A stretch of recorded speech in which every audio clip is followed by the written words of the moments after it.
গভীর নীল সমুদ্রের পাড়ে ছোট্ট এক গ্রামে বাস করত ইউসুফ নামের এক সাধারণ জেলে। তার ছিল না বড় কোনো নৌকা, না ছিল দামি জাল।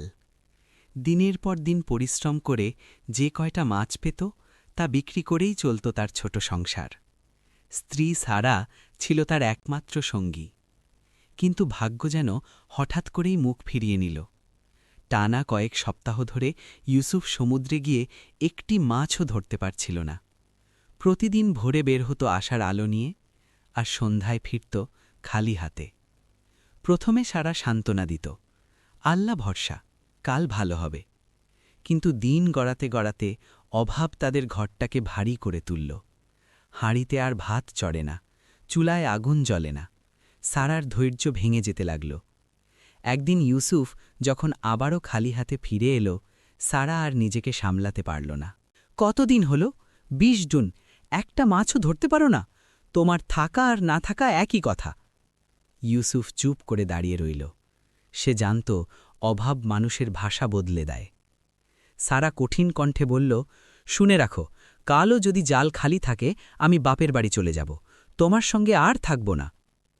সেদিন রাতে ক্ষুধায় কাতর ইউসুফ ধীরে জিজ্ঞেস করল, কিছু খাবার আছে? সারা বিরক্ত হয়ে বলল, ঘরে কিছুই নেই। কিন্তু ইউসুফ বের হয়ে গেলে সারা লুকিয়ে রাখা সামান্য খাবার নিজেই খেয়ে নিল। পরদিন সকালে ইউসুফ বন্ধু সিরাজের কাছে গেল সাহায্যের আশায়, কিন্তু সেও মুখ ফিরিয়ে নিল। তুই অপয়া, তোর সঙ্গে থাকলে আমরাও দুর্ভাগা হয়ে যাব। এক এক করে সবাই দরজা বন্ধ করে দিল। হতাশ ইউসুফ সমুদ্র তীরে গিয়ে বসে কাঁদতে লাগল। তার চোখের জল মিশে গেল লবণাক্ত পানিতে। ঠিক তখনই এক দয়ালু বৃদ্ধ তার পাশে এসে দাঁড়ালেন। কেন কাঁদছ বাছা? সব শুনে বৃদ্ধ তাকে কিছু খাবার এনে দিলেন। ইউসুফ বিস্ময়ে তাকিয়ে রইল। অচেনা একজন মানুষ, অথচ এত মায়া। বাড়ি ফিরে সে খাবার সারার হাতে তুলে দিল। সারা বড় অংশটা নিজে রেখে সামান্য একটু ইউসুফকে দিল। কিন্তু ইউসুফ কিছু বলল না। সে কৃতজ্ঞ চিত্তে বলল, আলহামদুলিল্লাহ। পরদিন ইউসুফ সিদ্ধান্ত নিল, আজ সে সমুদ্রের গভীর অংশে যাবে। ঝড়ের আশঙ্কা ছিল, ঢেউ ছিল ভয়ঙ্কর, কিন্তু তার মনে ছিল একটাই ভরসা, আল্লাহ। জাল ফেলল। অনেকক্ষণ অপেক্ষার পর হঠাৎ জাল ভারী হয়ে উঠল। টেনে তুলতেই সে দেখল এক বিশাল মা মাছ আর তার চারপাশে ছোট ছোট মাছ বাচ্চা। ইউসুফের চোখে ভেসে উঠল নিজের সংসার। সে লক্ষ্য করল মা মাছটি ছটফট করছে, যেন সন্তানদের জন্য কাঁদছে। তার মনে এক ভয়ানক দ্বন্দ্ব শুরু হল। এই মাছগুলো বিক্রি করলে সংসার বাঁচবে, সারা থাকবে। কিন্তু সঙ্গে সঙ্গেই আরেকটা কণ্ঠ বলল, এরা তো মা আর সন্তান, এদের আলাদা করা কি ঠিক?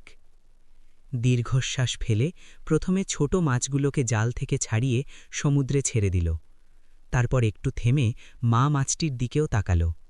যাও, তোমার সন্তানদের কাছে ফিরে যাও। সে মাছটিকেও মুক্ত করে দিল। জাল খালি হয়ে গেল, কিন্তু তার হৃদয়ে ভরে উঠল এক অদ্ভুত শান্তিতে। বাড়ি ফিরে ইউসুফ দেখল ঘর ফাঁকা, সারা চলে গেছে। কিছুক্ষণ চুপচাপ বসে রইল। তার চোখ ভিজে উঠল, কিন্তু সে আকাশের দিকে তাকিয়ে বলল, হে আল্লাহ, তুমি জানো আমি অন্যায় করিনি। নৌকায় ফিরে গিয়ে সে বসেছিল। হঠাৎ তার চোখে পড়ল এক কোণে ঝলমল করছে কিছু একটা। সে তুলে দেখল একটি সোনার টুকরো। অবাক হয়ে গেল, যেন আল্লাহ তার দয়ার প্রতিদান দিয়েছেন। এই সোনা বিক্রি করে ইউসুফ মাছ ধরা ছেড়ে দিল।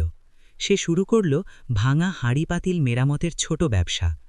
প্রথমে মানুষ সন্দেহ করত, কিন্তু তার সততা আর পরিশ্রম ধীরে ধীরে সবার মন জয় করল। দিনের পর দিন পরিশ্রম করে সে ব্যবসা বড় করল। কয়েক বছরের মধ্যে ইউসুফ হয়ে উঠল গ্রামের সবচেয়ে সম্মানিত ও সচ্ছল মানুষদের একজন। কিন্তু তার হৃদয় আগের মতোই নম্র রইল।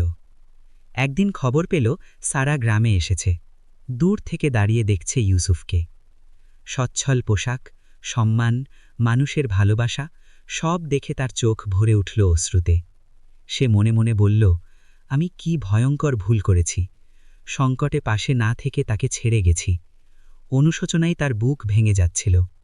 সে বুঝতে পারল সম্পদের চেয়ে বড় হল চরিত্র, আর ইউসুফ ছিল সত্যিকারের আদর্শ মানুষ। শিক্ষণীয় বিষয়। এই গল্প আমাদের শেখায়, চরম অভাবেও ধৈর্য হারানো উচিত নয়। দয়া ও ন্যায় কখনো বৃথা যায় না।